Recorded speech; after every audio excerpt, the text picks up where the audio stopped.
एक ऐसा आयुर्वेदिक पौधा है दोस्तों, जिसके पत्तों का, जिसके बीजों का, जिसकी जड़ का, सारी चीज़ों का प्रयोग किया जाता है। कई बीमारियों में हम इस पौधे का इस्तेमाल करते हैं। इनके बीजों को ध्यान से देखिए, अभी ये मेरा पौधा सूखने लगा है। बारिश के मौसम में ये आसानी से लग जाता है। मेरे घर पर भी ये बगीचे में लगा हुआ है। उन्हीं के बीजों को मैं तोड़कर आज आपको इसके बीजों का औषधि महत्व बताऊंगी। बारिश के मौसम में मैंने इसकी पत्तियों का बहुत सारा आयुर्वेदिक महत्व बताया है। ये जो पौधा है, शायद इसके बीजों को आप देखकर समझें। अभी मैं पास से दिखाती हूँ। देखिए, मैं तोड़ रही हूँ ना, मेरे पूरे हाथों में इसके बीजे चिपक गए हैं, मेरे कपड़ों में इसके बीजे चिपक गए हैं, और कई लोग इसे उल्टा कांटा भी कहते हैं। कपड़ों पर चिपक जाता है ये जो पौधा है। इसके जो बीज हैं, लटजीरा, चिरचिटा, अपामार्क, कई नामों से इस औषधि पौधे को जाना जाता है। इसीलिए तो इसका दूसरा नाम है उल्टा कांटा। बीज चिपक जाते हैं। अभी देखिए, मैं तोड़ रही हूँ ना, मेरे हाथों में, शायद आप ध्यान से देखिए, ये बारीक बारीक इसके बीज पूरे हाथों में चिपक गए हैं तोड़ते तोड़ते। बचपन में हम लोग इस पेड़ के पास से गुजरते थे ना, हमारे स्कूल की ड्रेसों में ये चिपक जाता था। हम लोग बच्चे आपस में खेला करते थे। शायद आपको भी कुछ याद आ रहा हो। आप भी इस उल्टा कांटा चिरचिटा को देखकर समझ गए होंगे। इसे लगाया नहीं जाता, बरसात में ना अपने आप ही लग जाता है। जगह जगह लगा रहता है। मेरे भी घर पर लगा है। आपके घर के आसपास खुले मैदानी इलाकों में आसानी से लग जाता है। मैंने इसकी पत्तियों के बहुत से औषधि प्रयोग आपको बताए हैं।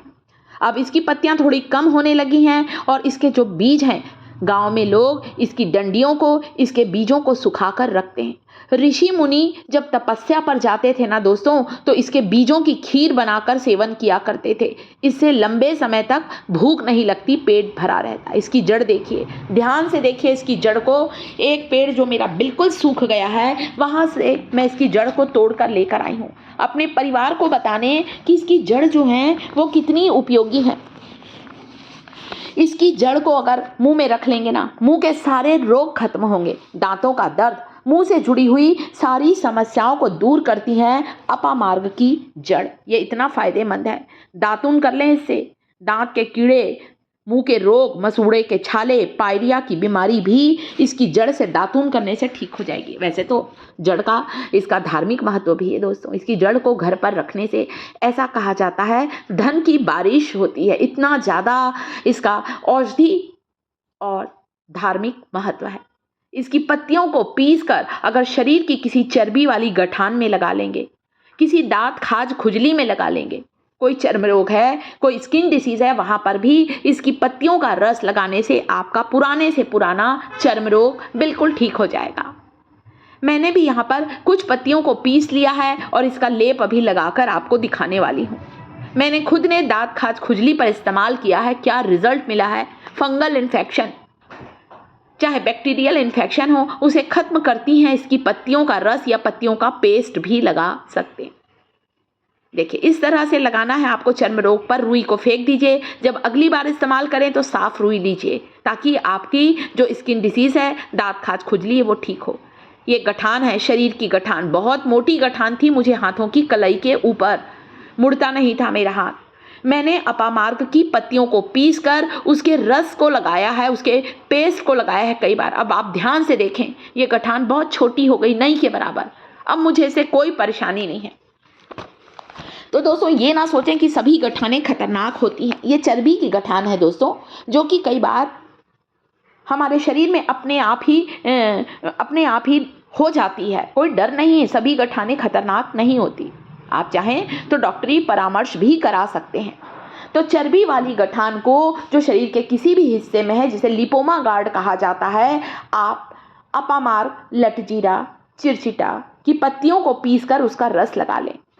इसके बीजों को पानी में उबालकर छान कर लेने से वजन को घटाने में आसानी होती है, यानी कि लंबे समय तक पेट भरा रहता है, हमें भूख नहीं लगती। और जब भूख कम लगती है तो हम खाना कम खाते हैं और हमें वजन को घटाने में आसानी होती है। इसीलिए ऋषि मुनि तपस्या के पहले इसका सेवन जरूर किया करते थे। इसके बीजों को उबाल कर लिया करते थे। हमें तो वजन घटाना है तो जरूर लेना शुरू करें। ये औषधि गुणों से भरपूर है। शरीर में जोड़ों में दर्द है, गठिया अर्थराइटिस में भी इसकी पत्तियों का काढ़ा या बीजों का काढ़ा जो होता है वो बहुत ज़्यादा फायदेमंद होता है। तो इसका शारीरिक महत्व भी है, मतलब शरीर में लगाएंगे फोड़े फुंसी दूर होंगे, इसका सेवन करेंगे तो हमारे शरीर की कई बीमारियां दूर होती हैं। कितनी भी पुरानी गठान हो, हमारा मेटाबॉलिज्म खराब होता है तो हमारे शरीर में फैट जमने लगता है और कई बार फैट जमते जमते गांठ का रूप ले लेता है और शरीर की गांठ कहीं भी हो सकती है। अपामार्ग की पत्तियों का रस लगाइए, बिल्कुल ठीक हो जाएगी आपकी चर्बी वाली गठान। इतना ज़्यादा इसका महत्व है चिरचिटा का, अपामार्ग का, इसके बीजों का। और साथ ही साथ अगली चीज़ बताऊंगी, इसकी टहनियों को काटकर, इसकी डंडियों को काटकर गाँव में लोग दातून किया करते हैं। इसे दातून करने से मुंह के सारे रोग दूर होते हैं दोस्तों, इतना ज़्यादा इसका धार्मिक महत्व है। हिंदुओं में एक त्यौहार आता है जिसे ऋषि पंचमी कहते हैं। ऋषि पंचमी में इसकी डंडियों की दातून की जाती है और दांत से जुड़े हुए, मुंह से जुड़ी हुई बीमारियों को दूर करता है। इसके बीजों का काढ़ा लेने से हमारा शरीर स्वस्थ रहता है और आप चाहें तो इसकी पत्तियों को पानी में उबालकर गरारे कर लें, बैठा हुआ गला ठीक हो जाएगा।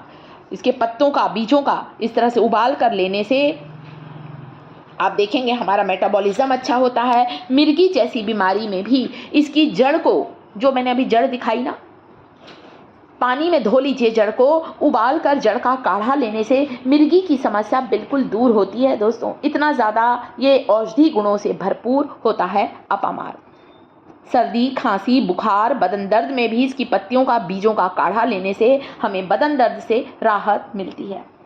तो मामूली से दिखने वाले इस पौधे को ऐसा ना सोचे कि अरे क्या है, ये तो खपतवार है, ये तो जंगली पौधा, उखाड़ कर फेंक दें। मैं हमेशा बारिश में इसे उगने देती हूँ। अब ये मौसम में थोड़ा सूखने लगता है, मैंने इसकी टहनियों को स्टोर करके रखा है। गाँव में भी लोग इसे स्टोर करके रखते हैं ताकि जब भी चाहे रात भर पानी में फुला देते हैं डंडियों को, सुबह नरम हो जाती हैं, फिर उससे दातून कर लेते हैं। इसका काढ़ा लीजिए, बीजों का, सारे रोग दूर होते हैं। मेरे परिवार को इन्फॉर्मेशन कैसी लगी, अच्छी लगी है तो प्लीज़ वीडियो को लाइक किया करें, हमारी मेहनत को अप्रिशिएट किया करें दोस्तों। साथ ही कमेंट करके ज़रूर बताएं अपामार्ग, लटजीरा, चिरचिटा, उल्टा कांटा की ये जानकारी कैसी लगी। क्या आपने कभी इनके बीजों से खेला है या आपको कभी इसके बीज फंसे हैं? वीडियो को लाइक करें, शिखास किचन चैनल को सब्सक्राइब